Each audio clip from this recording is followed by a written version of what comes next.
Now that the bank's stock has fallen by over 50%, are we seeing the capitulation of First Republic Bank?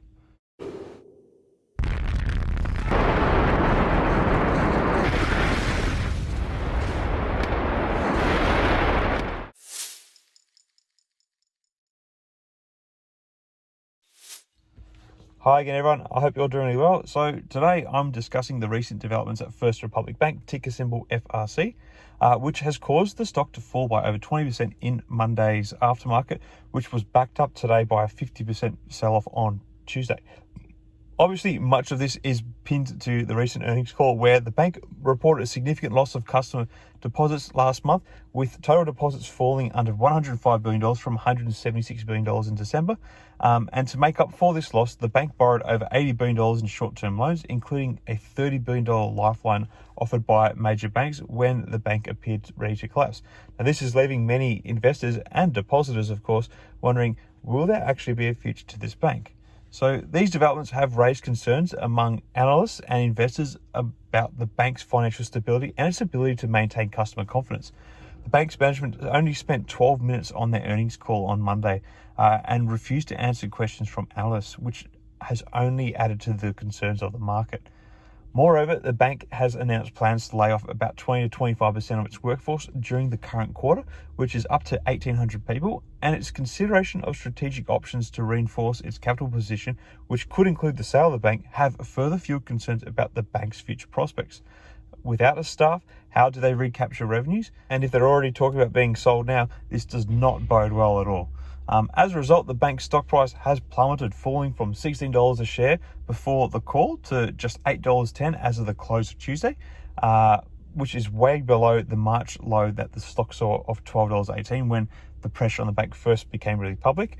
The bank's market capitalization is down to below $2 billion, which is a significant loss in value. It is possible that we are seeing a bit of a seesawing here with the stock price as the market tries to weigh up what this all means for the bank's stock price and future. So what does it mean for the bank's shareholders and depositors? Well, the likely ramifications on the stock price are obviously negative, as investors are likely to remain skeptical over the bank's future prospects until it can demonstrate that it has a viable plan to address its challenges and rebuild customer confidence.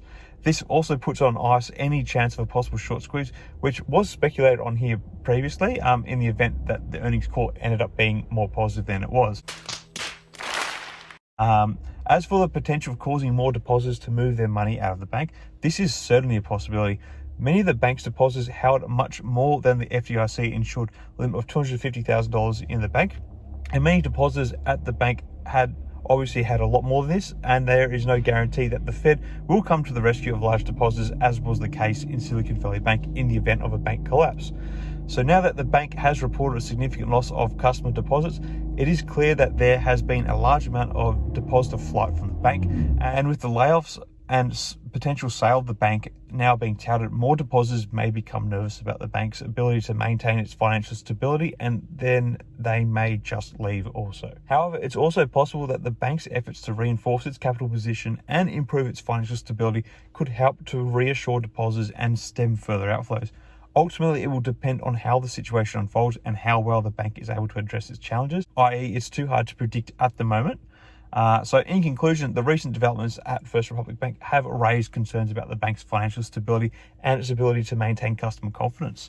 The likely ramifications on the stock price are obviously negative, as we saw on Tuesday, and there is a possibility that more depositors may move their money out of the bank. However, it's also possible that the bank's efforts to address its challenges could help to reassure investors and depositors and restore confidence in the bank over time. But this will take over time. It's not happening today. Anyway, what are your thoughts on the situation? Is there going to be some sort of bounce in the stock price on Wednesday following the huge sell-off on Tuesday? Or do you think the share price is likely to see even more destruction from here? Can the bank at all turn this around without any sort of buyout? Let me know your thoughts in the comments below. Till next time, everyone, may the markets trade in your favor. Cheers.